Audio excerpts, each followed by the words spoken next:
Agora vamos para São Paulo, redação onde eu deveria estar, mas lá está o meu xará, Rodrigo Capello, sempre com suas notícias de bastidores financeiros dos clubes. Capello, bom dia, tudo certo aí na redação em São Paulo? Já cortaram o Chico tinha que ter um bolinho de fubá com goiabada quase todo dia lá na redação, mais ou menos nesse horário, um cafezinho de coador. Que maravilha, cara. Nesse frio de São Paulo, perfeito, né? Não sei se o Rodrigo chegou antes ou depois do bolo. Bom dia, Capello.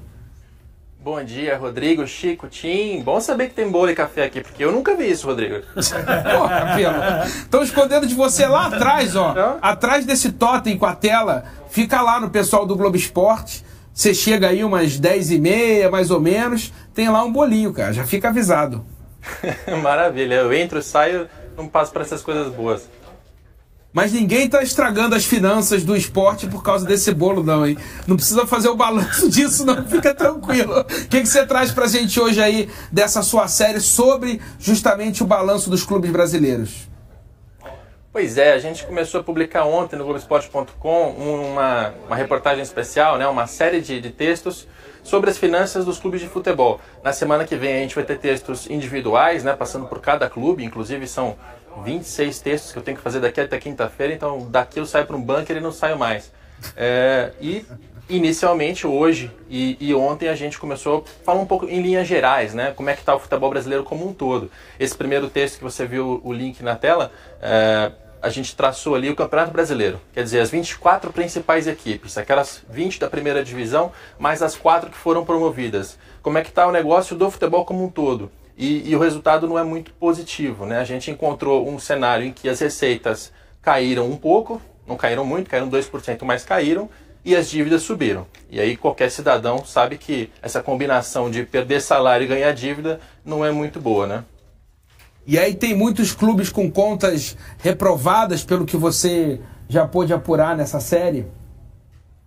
Pois é, esse é um texto que vai entrar hoje ao meio-dia no Globoesporte.com e que eu acho importante porque todos esses números que a gente mostra, então a gente está falando de faturamento, endividamento, tudo isso vem do balanço financeiro. E a gente tem que saber se esse balanço financeiro é confiável.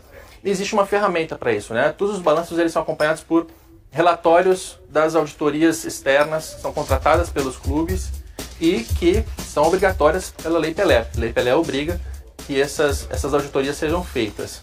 E aí tem clubes que passam na prova e tem clubes que não passam na prova. Esses que você está vendo na tela são os 9 clubes, então metade da primeira divisão tem balanços financeiros que tem alguns problemas, alguns menos graves, outros mais graves. Rodrigo, posso te perguntar, desses 9, qual você acha que tem o pior balanço? Capello, eu tô muito com o Cruzeiro na cabeça por tudo o que tem acontecido nos últimos dias, desde que você e a Gabi trouxeram à tona aquela reportagem, mas não sei se isso consegue ser retratado no balanço, se isso afeta diretamente o balanço assim. Cruzeiro, matou na mosca. Matei? Matou. O Cruzeiro, inclusive, tem 2 auditorias, né? Porque o Cruzeiro ele contratou a BDO para fazer esse trabalho. A BDO fez todo o trabalho, gerou o parecer estava repleto de coisas ali que estavam, né, erradas ou obscuras. E aí o Cruzeiro descartou a BDO, mandou a BDO embora e contratou uma outra auditoria. Essa segunda auditoria fez um relatório muito mais amigável em relação ao Cruzeiro. Mas o balanço do Cruzeiro é isso. Você tem uma série de dívidas ali que estão omitidas. Você tem uma série de valores a receber, que o clube também, né, a auditoria ela não conseguiu confirmação de que aquilo existe. Então, fora o Arrascaeta, né, que foi vendido em 19 e contabilizado em 18. O pior balanço é o do Cruzeiro. É isso, você já tinha comentado comigo aí na redação que foi uma artimanha para dar uma organizada, para deixar as contas do clube em azul, não por ser o Cruzeiro, mas por deixar o saldo positivo. Pois é, e o saldo nem ficou positivo, né? Continuou com prejuízo. Mas a gente sabia até então que o Cruzeiro tinha tirado o Arrascaeta de 19 e colocado em 18 para reduzir o seu prejuízo. Achávamos que era o único dos problemas, mas não é. Se você olha o relatório da BDO, que eu recebi e publico hoje no Globoesporte.com, você encontra uma série de outros valores em que o clube informa uma coisa, mas a auditoria não consegue verificar se aquilo é verdadeiro, ou então ela verifica que não, tem valores escondidos ali. Então, a situação financeira do Cruzeiro, que a gente já vinha mencionando, né, 500 milhões em dívidas, é ainda pior do que parece. A matemática não e perdoa. essa atitude de afastar, tirar a auditoria que foi mais crítica, né, que foi mais rigorosa, porra. Você contrata a auditoria para fazer exatamente esse trabalho, para te apontar caminhos para dizer, ó, isso aqui está errado, vamos por aqui, corrige.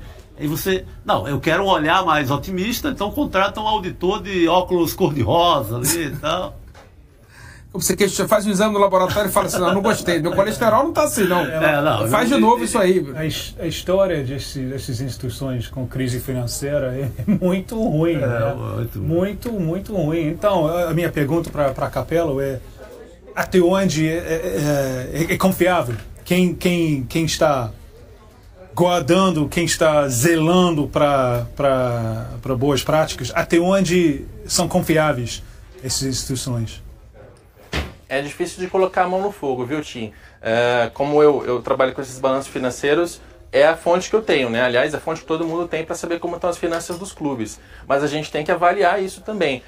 Clubes que têm auditorias da BDO, da RSM Brasil, da Mazars, que são grandes auditorias, que têm um trabalho competente e cujo balanço sai ele sem ressalvas, que são aqueles clubes que não apareceram nessa lista que a gente mostrou há pouco, você pode ter um pouco mais de confiança de que o balanço está retratando aquilo que é verdadeiro.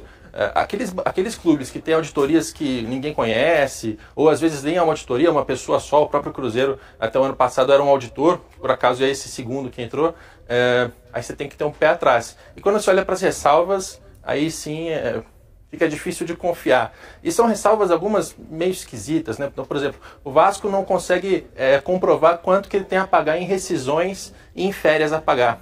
Né? Você não tem documentação que comprove esse tipo de coisa. O Fluminense ainda não sabe quanto deve no Profut. Né? A auditoria não conseguiu evidências de quanto o Fluminense deve no Profut. Então você tem algumas ressalvas ali que são esquisitas. Né? Era para ter se organizado para isso estar mais transparente e confiável. E, Capello, para a gente terminar por hoje, esse ranking que você fez correlacionando o investimento financeiro com a conquista esportiva, como é que está essa história? Como é que os clubes estão colocados nesse ranking aí? Pois é, essa reportagem já está no ar. Você pode encontrar ali a tabela, os gráficos todos no Globoesporte.com. A ideia aqui toda vez que o Flamengo não conquista um campeonato ao fim de uma temporada, tem alguém que levanta e diz, olha lá, dinheiro não compra títulos. Né? E aí fica parecendo que não existe correlação entre investimento e resultado. E o que a gente mostra, né, é que se você coloca lado a lado as tabelas no ranking de remuneração de jogador e a tabela do Campeonato Brasileiro, né, e também ali a Copa do Brasil, onde chegou cada clube, tem uma correlação muito clara. Né? Os dois clubes que têm menos eficiência no Campeonato Brasileiro, você percebe na lista, são o Cruzeiro e o Corinthians, né, que são segunda e terceira maiores folhas, mas ficaram em oitavo e 13º, foram finalistas, né, o Cruzeiro campeão e o Corinthians vice-campeão da Copa do Brasil. Não dá para dizer que não conseguiram resultado a partir do investimento que fizeram. E aí você percebe como a colocação do clube está muito próxima da colocação na tabela. Né? Dos 4 rebaixados, 3 tinham as menores folhas. O Sport tinha uma folha muito próxima ali do Ceará, né, que foi o 4º clube rebaixado. Então a correlação é bastante clara. E o Palmeiras, que investe bastante, em primeiro lugar lá, né? Pois é. O time mais caro é também o time mais vitorioso. Que ficou em primeiro lugar no Brasileirão, semifinalista da Copa do Brasil, semifinalista da Libertadores. Não é à toa. Então, quando chega o fim do ano e o flamenguista certamente fica frustrado porque não foi campeão, embora tenha um time caro, saiba, isso é natural, porque o Palmeiras existe. Tem o Palmeiras, você tem o Corinthians, você tem o Cruzeiro, você tem outros clubes com folhas salariais muito próximas do Flamengo. E aí o que vai decidir é futebol, gente. O dinheiro, ele aumenta a probabilidade, né? Ele coloca melhores jogadores em campo, mas tem aquela bola, aquela trave, aquele pênalti, e aí é futebol. O Capello, o clube que sai melhor disso aí, a relação entre folha salarial e classificação, é o Atlético Paranaense, que, se não me engano, foi 12º, um folha salarial é 7º. Então, isso CAP sai melhor do que qualquer outro clube nessa relação? A gente tem 2 clubes que são bem eficientes. Né? O Atlético Paranaense é um deles, que conseguiu uma colocação no Brasileiro melhor do que a colocação dele no ranking de folha salarial e foi campeão da Sul-Americana. Né? Então, o Atlético Paranaense, evidentemente, você vê que ele tem a 12ª maior folha e o 7º lugar no Campeonato Brasileiro. Né? Então, a gente tem que elogiar, sim, esse tipo de trabalho. O Grêmio é outro caso. O Grêmio não tem nem uma das 5 maiores folhas do país, e mesmo assim tem um resultado no Brasileirão que foi satisfatório, chegou à semifinal da Libertadores. São clubes que fazem mais com menos dinheiro. E aí eu acho legal que a gente olhe para isso, porque no início da temporada também existe aquela ilusão de que não, todo mundo tem chance de ser campeão. Se o Botafogo não for campeão, então a gente vai fazer protesto na porta. Gente, olha para a folha salarial, né? Como é que você vai competir com clubes que têm 2, 3 vezes mais gasto com o jogador? Quanto mais você gasta, né, supostamente melhores são os jogadores, porque mais caros eles são. E aí a gente consegue ver quem está mandando bem e quem está mandando mal. O Grêmio e o Atlético Paranaense mandam bem. O Vasco, dá para dizer que está mandando mal, porque tinha folha para estar no meio da tabela e quase foi rebaixado. Chico, alguma dúvida para tirar com o Capello? Não, mas admirável esse desempenho do Grêmio mesmo, né? Muito. Eu chutaria que teria muito mais investimento do que pelo que eu vejo em campo, pelo time, pelas chances, está sempre chegando. O Renato recuperou muito jogador que estava embaixo e tal. E revelou muitos, né? Revelar um Jean-Pierre, que eu gosto muito desse jogador. Tá lá e baratinho. Foi vaiar a substituição dele aí. Aliás, foi uma vaia tripla. Acho que é 33%. Um pouco por Renato, pela troca, um pouco pelo Luan, que não tá numa fase boa, e um pouco por tirar o Jean-Pierre, né? E o Renato fazendo tudo para recuperar o Luan, né? Não posso dizer que ele não deu chance. Treinou, mudou de posição, voltou a jogar mais adiantado, como ele jogou em temporadas melhores. Fez tudo pelo rapaz também. Muito bem. Capello, obrigado pela participação. Sem bolo de fubá, mas com balanços em dia. Obrigado, Rodrigo. Vou ver se eu acho esse bolo de fubá por aqui. Valeu. Vê se tem um pedacinho ainda lá atrás.